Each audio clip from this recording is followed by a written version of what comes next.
Baik, Assalamualaikum warahmatullahi wabarakatuh. Selamat siang mahasiswa MPI semester 5. Pada kesempatan kali ini kita akan membahas tentang langkah terakhir dalam proyek dari analisa data yang harus Anda lakukan. Jadi kemarin Anda sudah melakukan pengumpulan data, instrumennya sudah Anda buat, lalu Anda juga sudah melakukan uji normalitas. Maka sekarang kita akan melakukan uji prasyarat yang selanjutnya sekaligus nanti dilakukan analisa datanya secara bersamaan. Jadi dalam hal ini nanti kita akan lakukan uji komparasi independen. Dalam uji komparasi independen itu nanti kita juga akan melakukan prasyaratnya.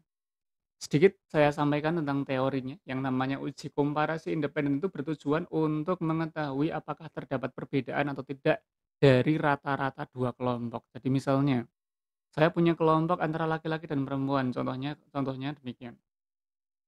Ada dua kelompok ini. Ada 20 data, ada yang laki-laki, ada yang perempuan secara acak. Dan dalam hal ini saya ingin tahu antara kelompok laki-laki dengan kelompok perempuan, kedisiplinannya itu sama atau enggak? Tingkat kedisiplinannya itu, berbeda secara signifikan atau enggak? Mungkin secara angka Anda bisa menjawab dengan mudah, pasti ada bedanya, Pak. Enggak mungkin misalnya cuma 0,2 atau 0,1 pasti akan ada perbedaan antara kelompok laki-laki dengan kelompok perempuan.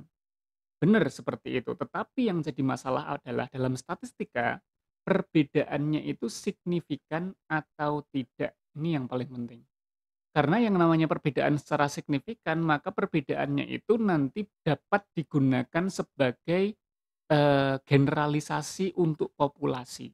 Jadi misalnya kita punya 30 sampel, ternyata perbedaannya itu signifikan, maka perbedaan tersebut, kesimpulan tersebut dapat digunakan untuk menilai populasi, bukan hanya untuk menilai sampel. Yang selanjutnya, berkaitan dengan jenisnya ada dua, yaitu uji parametrik dengan uji non parametrik. Uji parametrik itu untuk data yang metrik, uji non parametrik untuk data yang non metrik. Dan dua-duanya bisa dilakukan. Untuk data dalam bentuk angka, dua-duanya ini bisa dilakukan. Tetapi ceritanya gini, kalau kita ingin melakukan uji komparasi untuk data yang dalam bentuk angka atau metrik, maka kita harus mengupayakan terlebih dahulu untuk melakukan uji parametrik. Karena uji parametrik itu lebih sensitif terhadap perbedaan rata-rata. Artinya, kalau kita punya data di mana datanya tersebut kok dalam bentuk angka, contohnya seperti ini kan kedisiplinannya dalam bentuk angka. Maka ini kan metrik, maka kita harus ngupayain dulu gimana caranya bisa dilakukan uji parametrik. Kalau dipaksa seperti apapun ternyata memang nggak bisa, maka mau nggak mau harus non parametrik. Dalam hal ini contohnya untuk uji parametrik itu contohnya adalah uji T independen, uji non parametrik contohnya adalah uji Mann-Whitney U. Sedikit penjelasan, kalau kita ingin mengupayakan uji parametrik maka kita harus memenuhi asumsi atau syaratnya. Syaratnya ada dua, yaitu normalitas dan homogenitas. Yang nomor satu ini syarat mutlak, mau nggak mau harus. Kalau ingin melakukan uji parametrik maka mau nggak mau harus melakukan atau harus memenuhi uji normalitas. Harus normal. Datanya harus berdistribusi normal. Kalau enggak, maka mau nggak mau harus ke non parametrik. Tapi kalau yang bawahnya, yaitu uji homogenitas, ini bisa diabaikan. Dalam uji T, ini bisa diabaikan. Dalam uji parametrik bisa diabaikan. Walaupun pengabaian ini bukan hanya tentang uji T ya, nanti ada juga yang namanya Wedge test. Namanya Wedge test. Wedge test adalah uji T atau uji komparasi, di mana uji komparasinya itu tidak memerlukan asumsi homogenitas. Berarti dalam hal ini ketika melakukan uji komparasi pengen menggunakan uji T, maka harus memastikan dulu datanya normal. Yang kedua nanti kita akan mengecek homogen atau enggak. Yang nomor satu itu wajib, yang kedua itu sunnah, mudahnya gitu kalau untuk uji T. Tapi kalau ternyata sudah diketahui datanya nggak normal nih, ya udah. Kalau nggak normal maka mau nggak mau jangan pakai parametrik, maka harus pakai non parametrik. Nanti bisa dilakukan uji Mann-Whitney U. Oke, kita langsung ke praktek. Kita masuk ke SPSS-nya. Di SPSS kita akan melakukan input data dulu seperti biasanya. Kita input, kita masuk dulu ke variabel view bagian bawah, kita inputkan dua variabel yang pengen kita input. Kalau dilihat dari datanya tadi ada jenis kelamin sama kedisiplinan. Jenis kelamin itu untuk membagi grupnya, maka di sini nama variabelnya saya tulis grup jenis kelamin. Kenapa kok nggak pakai spasi? Karena menulis variabel nggak boleh pakai spasi. Spasi bisa diganti dengan underscore atau garis bawah. Yang bawah itu adalah tingkat kedisiplinan. Saya tulis aja kedisiplinan. Selesai. Lalu untuk tipenya. Tipenya, jenis kelamin, tadi kan tipenya itu adalah huruf ya, LP, LP gitu. Dalam contoh Anda mungkin nanti bukan hanya LP, LP, misalnya Anda ingin membandingkan antara kelompok pesantren dengan non-pesantren. Itu kan berarti nanti P sama NP, atau pesantren, non-pesantren gitu. Atau apa misalnya, ikut pelatihan, tidak ikut pelatihan, ikut, tidak ikut misalnya, atau ikut, tidak. Itu kan semuanya dalam bentuk huruf. Dalam hal ini kalau datanya dalam bentuk huruf, maka numerik ini kita rubah. Kita klik numeriknya, klik titik 3, numerik kita centang yang paling bawah yaitu string. Kita ganti dengan string, lalu oke. Pada pojok kanan, pastikan datanya yang atas untuk string itu menjadi nominal. Kalau kedisiplinan sudah benar yaitu scale yang mewakili data numerik yaitu data rasio dan juga interval. Untuk labelnya kita isikan namanya, dalam hal ini adalah pembagian grup berdasar jenis kelamin. Untuk yang bawah ini adalah data kedisiplinan siswa. Seperti ini labelnya untuk mempermudah nanti ketika melihat outputnya. Lalu kita masuk juga ke width ya. Width ini perlu saya terangkan. Bagian width ini isinya 8. 8 itu maksudnya adalah digitnya. Contoh, data jenis kelamin yang saya punya itu digitnya LP, LP. Hanya satu huruf, satu digit. Maka 8 ini sudah cukup. Karena berarti kan maksimal 8 digit, padahal datanya hanya satu digit, berarti kan oke. Tapi boleh jadi nanti data Anda misalnya pesantren, sekolah, atau pesantren, non pesantren, itu kan kalau hurufnya itu lebih dari 10, maka nanti width-nya ini juga disesuaikan dengan banyaknya huruf. Biar nanti ketika mengcopy paste datanya nanti berhasil gitu. Oke, hanya seperti itu. Oh ya, ini desimalnya untuk yang ini saya buat jadi 0 ya, karena untuk data kedisiplinan saya tidak ada desimalnya, maka saya buat 0. Oke, selesai seperti ini. Lalu kita masuk ke bagian bawah, data view. Kiri bawah data view, kita masuk ke Excel. Saya blok untuk datanya saja ya, judulnya nggak perlu.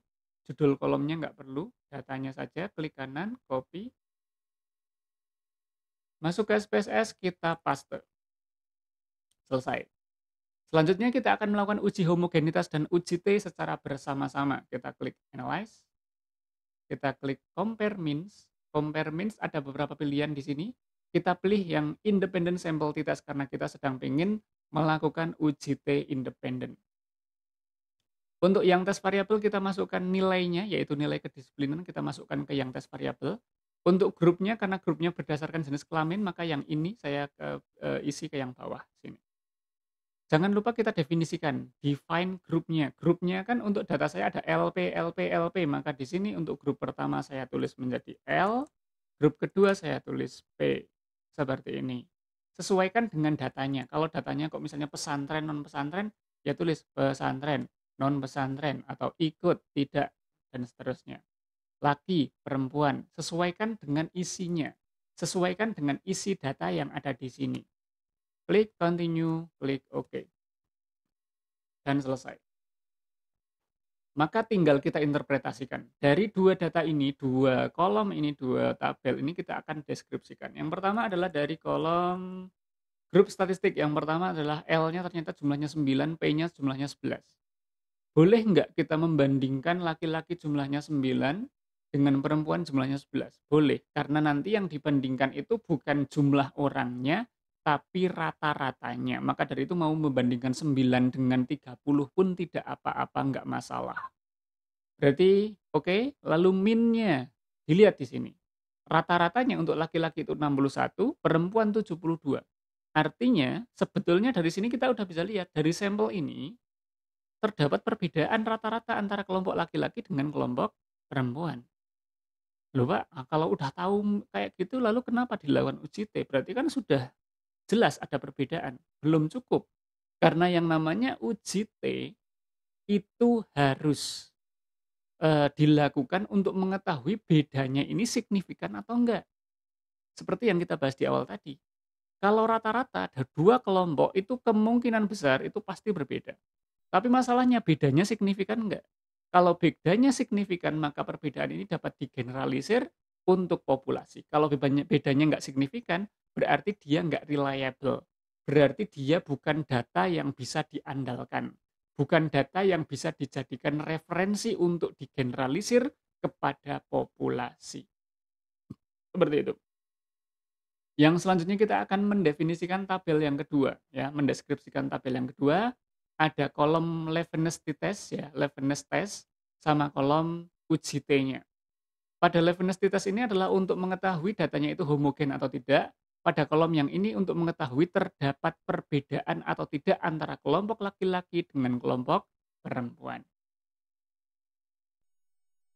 Kita langsung masuk ke interpretasi ya. Bagaimana cara menginterpretasikan data yang seperti ini? Bisa seperti ini aja. Kita interpretasikan di Microsoft Word ya. Kita copy datanya, kita masuk ke MS Word. Jadi klik kanan, copy, masuk ke MS Word, lalu kita interpretasikan di Word saja biar gampang. Jadi di dalam uji T itu ada yang namanya uji homogenitas tadi ya. Jadi kita akan yang pertama menginterpretasikan yang ini dulu. Jadi pertama adalah homogenitasnya. Homogenitas. Homogenitas ini di sini dia memiliki kriteria. Jika nilai sig ya, nilai sig itu lebih besar dari alfa yang dipilih. Alfa itu nilai toleransi, dalam hal ini yang kita pilih itu adalah 5% atau 0,05, maka dua kelompok yang dibandingkan dalam hal ini laki-laki perempuan itu memiliki varian yang sama. Varian yang sama artinya adalah homogen. Seperti itu. Kalau sebaliknya berarti dia tidak memiliki varian yang sama, berarti tidak homogen atau heterogen. Tapi yang diharapkan yang mana? Kalau dalam uji parametrik otomatis yang diharapkan adalah homogen. Terus ada yang kedua adalah tentang uji T independen. Dia juga punya kriteria, yaitu jika nilai sig to tail lebih kecil, kalau ini kebalikannya ya, lebih kecil dari alfa, yaitu 0,05 yang dipilih, maka